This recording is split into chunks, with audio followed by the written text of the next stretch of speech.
Alrighty, so we are going to get started with what is a introduction to the Drupal platform.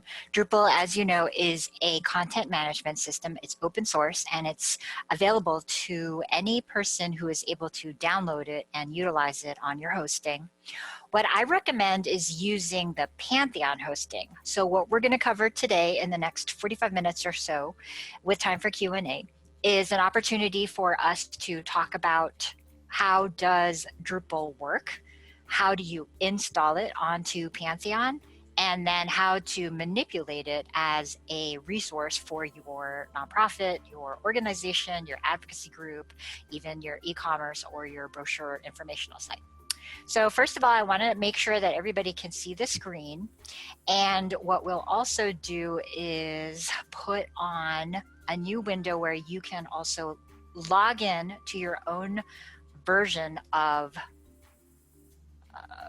Pantheon. So if you go to pantheon.io and you're able to log in there, you can get in using a login button if you already have an account. If you don't have an account, just use sign up. It's here on the create free account. And I recommend you log in.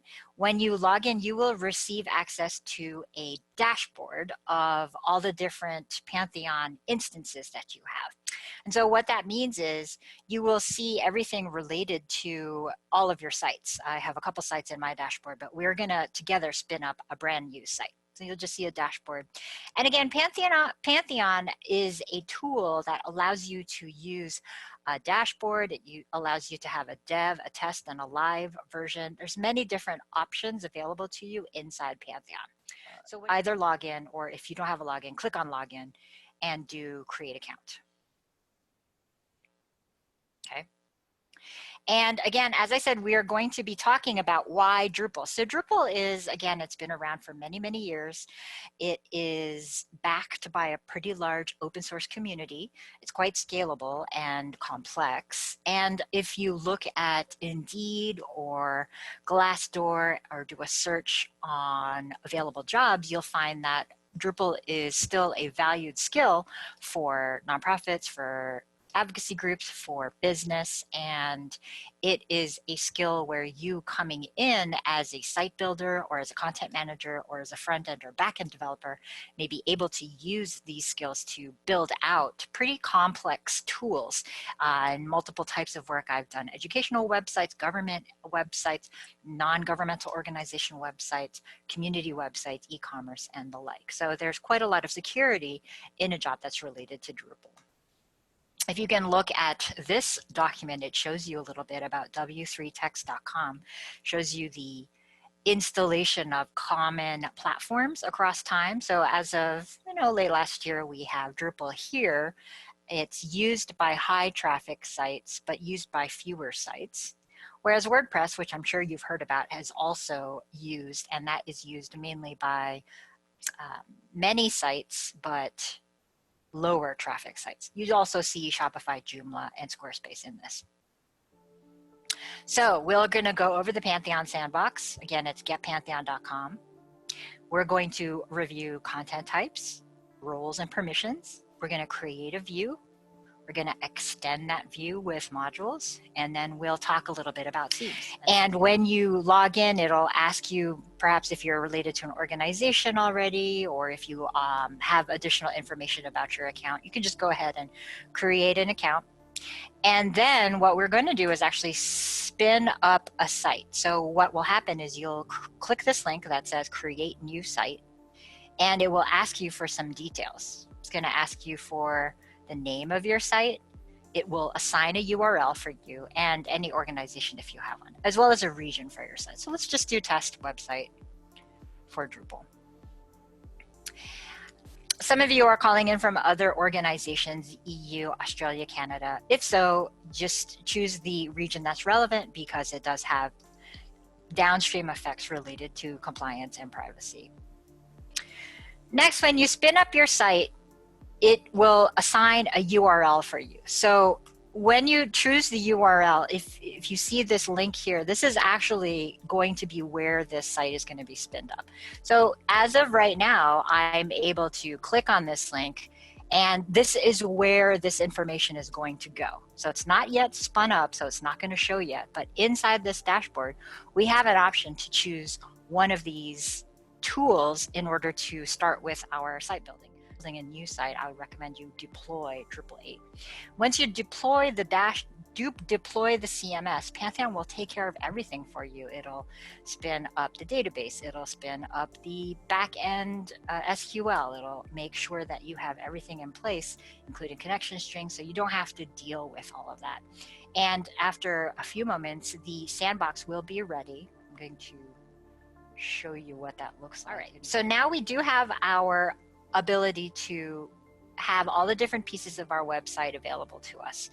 Again, this is a dashboard. If you go to just dashboard.getpantheon.com, you're going to access all of the items related to your email. So as I said, you can spin up multiple sites, you can test items, and then what happens is, if you remember this URL they assigned me, this is now a development site that has all of Drupal available to me. Here, when you go to this link that they've given you, and again, on your dev, you can always use this link here. It's Visit Development Site. Click on the Visit Development Site and it will open the development URL, okay? And then here, we're gonna go ahead and go through the default Drupal installation for Drupal 8 on English. So we're gonna choose the language. I'm fine with just a standard installation, so you understand how to do that. And what that does is create everything that's related to Drupal 8.85. This is the 8.8.5, this is the current version. It's installing modules for you. It's creating everything that you need for that. And while we're doing that, it puts in some basics, including an administrator account and basic administrator access. And so you will have a version of a site that you can use to start putting content into right after the installation happens. And as I said, there's a difference between the Drupal installation here, which is what we're working on, and there it is, it's just finishing up, as opposed to the back end of Pantheon. So Pantheon also has SFTP opportunities. If you're used to using a file transfer tool such as FileZilla, it also has Git, so that if you need to use Git to commit code, you can use this. Again, we're gonna go with straight up kind of regular Drupal to begin with until you're in a position where you're able to work with this. Okay, so now we're gonna configure the site. Again, same test Drupal. You can put your own email as you desire. I'm gonna put my own username. I'm gonna generate a password, no problem. We are going to have our country, United States. And moving forward with that, so I'll put Detroit and we'll move forward. All right. Another thing to think about while that is coming in is inside your team, you may want to add new team members to be able to access this. So go ahead and add me as a teammate if you need. I can help you walk through different items. Add me as a team member or a developer, either is fine. Just say add to team. And again, that might be your technology contact, it might be an external contractor, it might be whoever it is that you need to work with. So now we have a vanilla version of Drupal. We have the back end dev environment, and we are ready to, you have a teammate if you need, and we are ready to start developing on the dev environment. So again, the development site is just a URL that you are assigned when you create the Drupal installation. And you can click to that link always from this side here. The top left has a link to visit the development site. Also, another thing to think about is now is the time for you to start figuring out what type of content you want to put, because Drupal, when it installs, is essentially a blank slate. If you see, there is an account management, there is a home section, but there is no content that is created on your behalf. It's up to you to create that content. So start to think about what it is that you need. Usually people have, to begin with, a home, about, a contact page, a blog posts, and or news articles, press releases, as well as some sort of sales information. It might be brochure, it might be information about your product or service. All right, so here's our basic installation. We went through all of this, how to set it up with our contact information.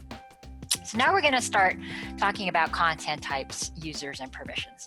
So a basic review of the structure of the site is if you go to your dev environment and you look at structure, we want to talk about what are called content types. So I'm sure you can think about different types of content that you have on your existing site. Drupal comes out of the box with articles, which are similar to news, press release, blog posts. It also comes out of the box with basic pages. Now, a content type has fields associated with that. What that means is that if I create a new page, it'll ask me for the body text and it comes with the title. Similarly, if I create a new article, it'll ask me for the body text, it'll allow for comments, it asks for an image, and it allows for tags.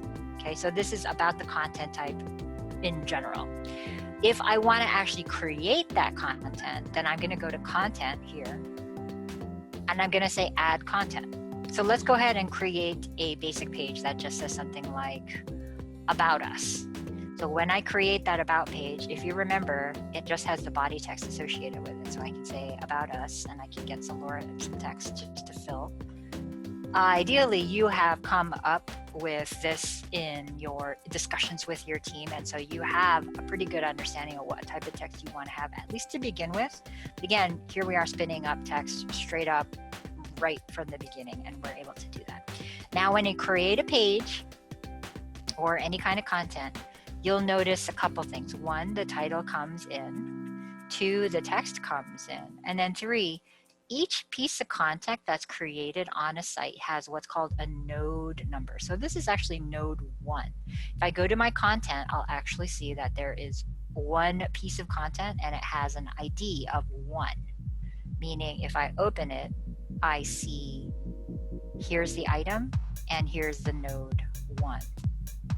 So again, an article is a node, a press release is a node, a blog post is a node, and a basic page is a node. I can always go to that node either this way, node 1, or I can find it inside content. Okay.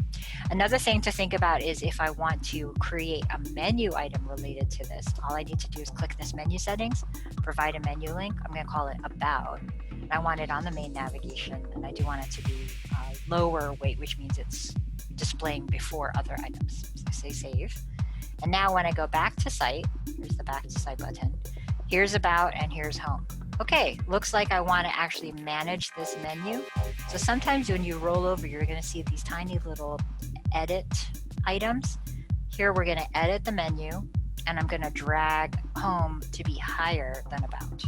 Okay, so I'm going to go ahead and create a couple pages, and we can use that as lorem ipsum text. In the meantime, I want you to think about what type of content you have.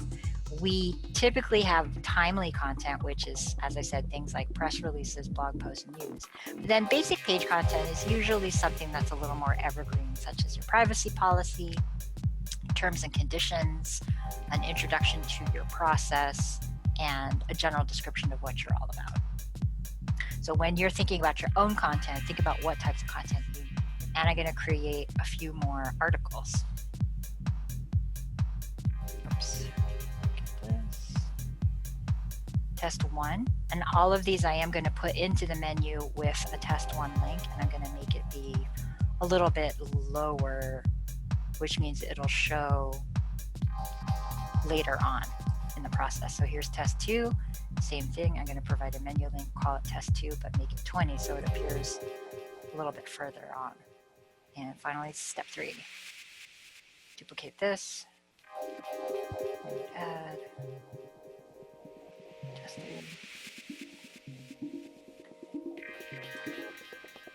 Settings. And we'll put that at 30. So when I've created those 3 pages, which again, you can think of as your own, might be home, about our founders, a little bit about us, etc. All of these are now live on your menu, and they're also editable. Now, talking about content types, I know that when you create your content, you may have other different types of content you want to store on that content type.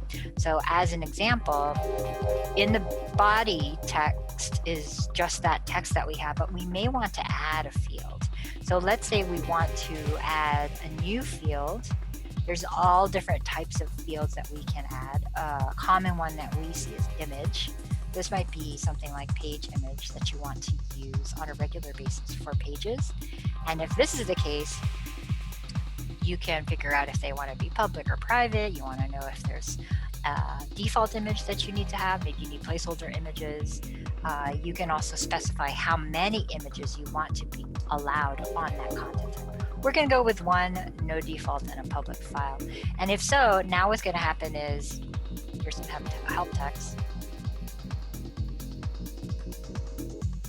We're going to ask it, go ahead and upload any of these file extensions, store it in a directory, and you can go with the default settings. So what now happens is, inside the form, whenever somebody asks for a new page, it'll ask for all the default items, but it'll also ask for a page image.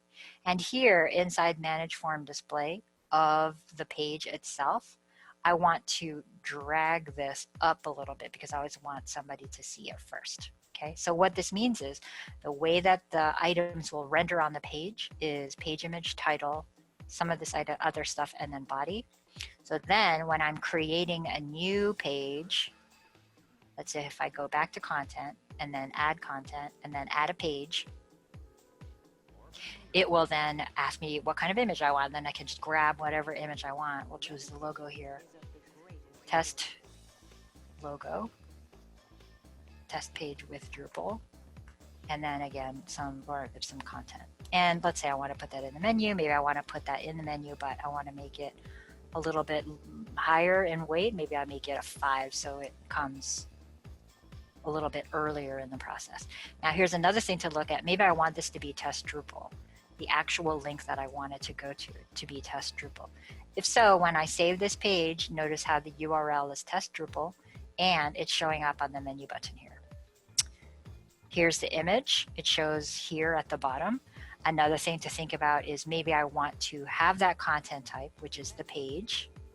I want to display it here with the page image up. And maybe I don't want that label anymore. I don't want the label to show. Okay. And then we can also, we're given some default sizes that can be given to us. We can go with the default size, or if you want, you can make them a little bit smaller. You'll play around with this to find something that matches. Great. So now we have everything related to our pages. And again, if I wanted to ever go to a page and add an image, I could do that just by going to, here's my test page. It has that image. If I wanted to maybe add an image to test 1 page, I would go ahead and click edit. I can go back to that file that I've created.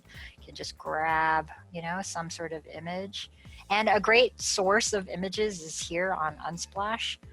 Opportunity for you to find images really easily. You can do nature photos and find, here's a beautiful picture of trees, download it. It gives you some text you can use. And now this image is available to us to use. I typically also like to store these at a smaller size because they can be quite large. So let's make that say 1,000. I'm going to save this. It's Casey Horner. I'm going to copy this. And then inside my basic test, I'm going to go ahead and grab that image. There's Casey Horner. And I'm going to just put a little bit of information about who that is from. And now that photo is related to my test 1 page. Got it? So perfect. If I wanted to do the same thing with an article, I could just create new articles as needed. Here's an article 1. And here's, I'll use this text here at the bottom. So let's say article 1. It comes with an image if I wanted. Article 2. I'm not going to put these into the menu, and I'm not going to have an alias at this time, but I could if I wanted to. Here I might want to do some tags. Maybe I want to say from the editor or from the CEO, right? And then that'll create me a new comma separated list. This will be a tag that I can then use. And finally, we're going to create another one called article 3. So now I have, just straight out of the box, I'm going to use maybe another image here somewhere. I can use this picture. Kiddo. And we can say save. And then I can say, wait, you know what? I don't have the rights to use this photo. We can just remove that photo and now it's gone. And here we are back to the regular page. Now, comments. So usually you'll have comments available to people. If you want to turn those comments off, you go to the content type itself. And here on this article, I'm going to edit comments, and we can make it so it is hidden or closed depending on what you want to be the default. So I don't need to preview it, and I can just hide them. It's up to you, and it's not very important, at least at this stage. So as you see, I've already created a number of test pages and a number of articles, and I have a site that is working now with basic text. As I said, you may have home, about, all of this, and then you'll have an option to have various articles available to you. Now, sometimes you do get lost with what content is there, so always go to content, and that'll show you all the content that's available. Okay. So now let's keep on talking about who is allowed to access this content. So in your organization, you probably have different types of roles of people. What we currently have default out of the box is anonymous, authenticated, and administrator. So the difference between this is that an anonymous is just visiting you. It's typically a person who is not logged into your site. They just have information related to your site and they come to your page.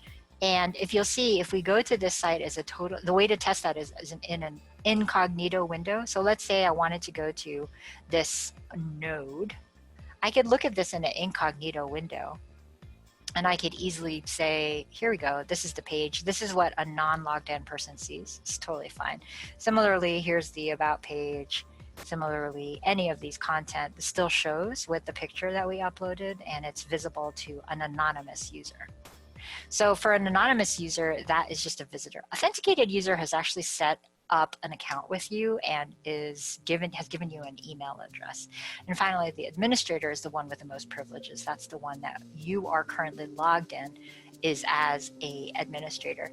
You can think about different roles that you may need to have. Sometimes you may have an editor, you may have a contributor, you may have a photographer, right? You may have a product manager. There's a number of different roles that you may allow people to have. But how that relates is that inside your permissions, you can allow different types of users, anonymous, authenticated, and administrator, to then do things on the site. So here's all the different things that people can access on the site. The one thing that I would say is most important is to look at those nodes.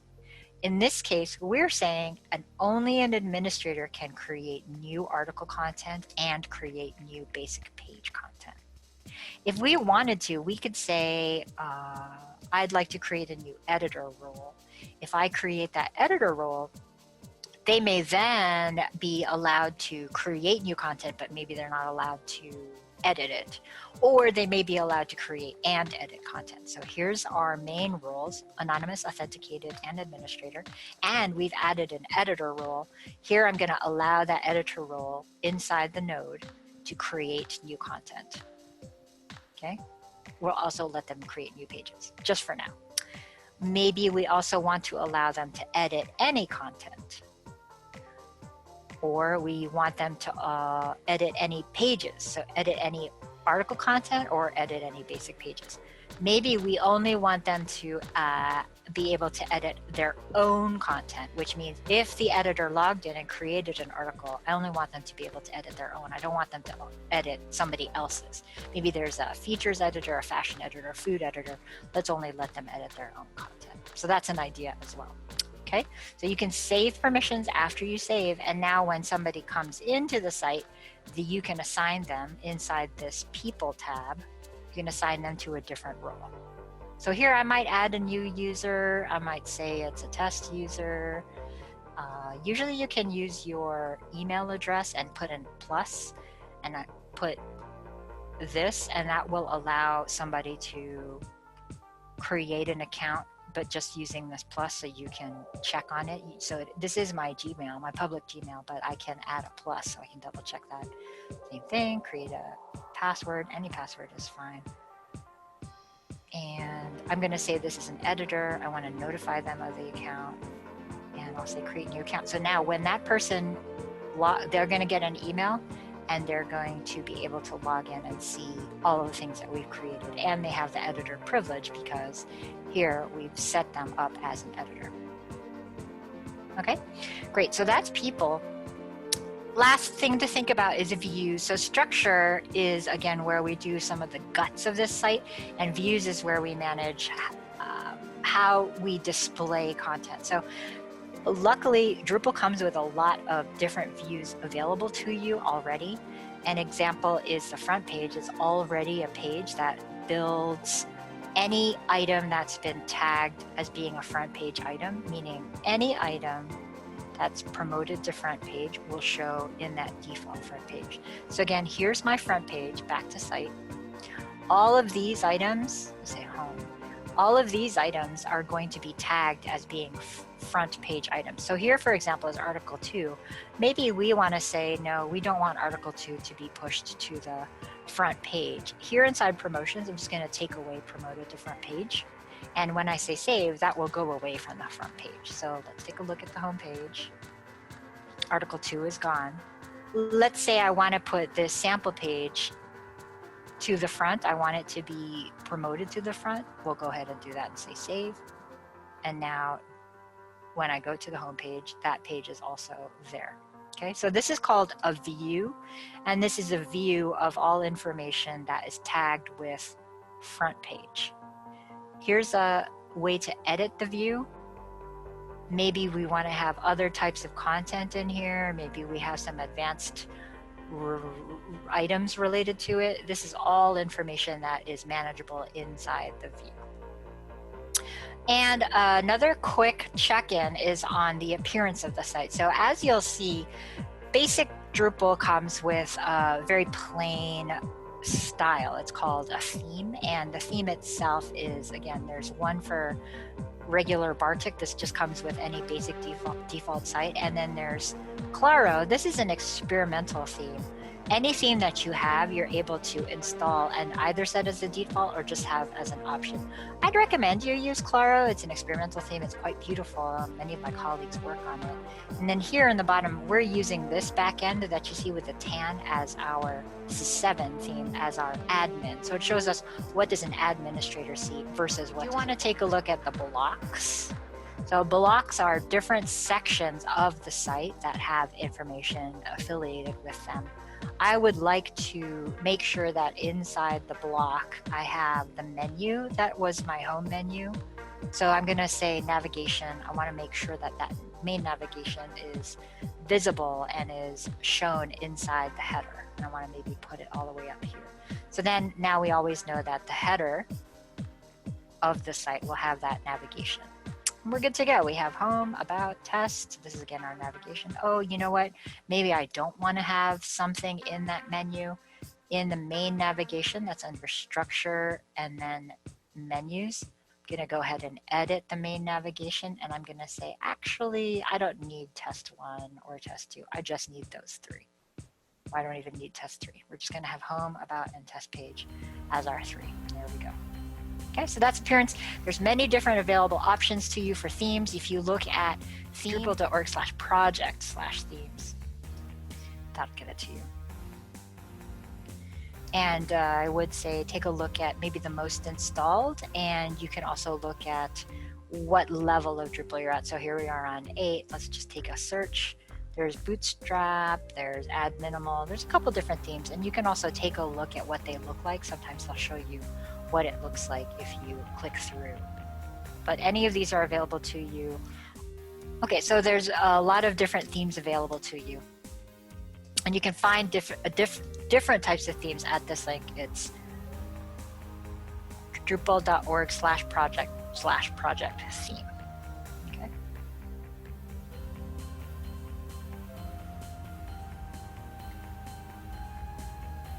Okay, so thinking about extending your site. So on Extend, this is similar to the widgets that you may have if you're familiar with WordPress. Essentially, it allows you to add certain things back to your site that don't come with it default.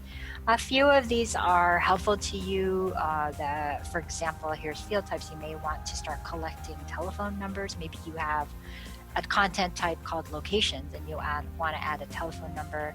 Maybe you want to check, turn off or turn on the search function. There's many different items that are available to us, and this section is where we install, uninstall, and or turn on each of these different modules. But again, starting from scratch and having the basic options available to you is really where we're at. And for this particular presentation, being able to create content, so here again, in your content, you can create new content, and then also being able to manage existing content. So here's my test page. Remember, I wanted to have a URL with it. Maybe, you know what, I want to change that URL and call it Join Us. So let's say this is Join Us, and then here in the URL, I want it to be Join Us, join-us, say. Then here's that URL. Join Us is now a page. And again, a regular person looking at it in an incognito window can click on that link and your site is ready to go. Okay, so that's a little bit more options available to you are in Drupal project module. You can look for calendars, you can look for CAPTCHAs, you can look for e-commerce options. There's lots of different extensions that are available to Drupal developers. And I would recommend the following for your continuous training. So Drupalize.me is very well known. It's the most basic version. It has great opportunities for you to do basic training on each of the different options related to Drupal. How to build, how to do views, how to extend, how to do all different types of information. And it's very bite-sized YouTube type style videos. Also, you could look at OS training, you could look at Udemy, and you could look at YouTube. Just type in how to such and such, and that'll help you with your building. And if you have questions, do contact me. MonicaSFlores.com is a great place to contact me. I can also be available on Twitter. And I'm happy to answer any questions related to Pantheon and to basic setup of your Drupal site. Okay, so congratulations, good luck. Let's keep in touch. Again, I appreciate you joining me. And if you have additional questions, do reach out. I'll look forward to helping you build your Drupal site for the future. And if you'd like to connect with me, Twitter, Instagram, and Facebook links are here. I, again, really appreciate the opportunity to support other women, other nonprofits, other people who are starting up in an endeavor. And I do believe that all of us using the tools we have at our availability and creating different content to support our community's needs is the way that it's going to be. So reach out to me on any of these channels, and I look forward to connecting with you again soon. And that concludes our presentation.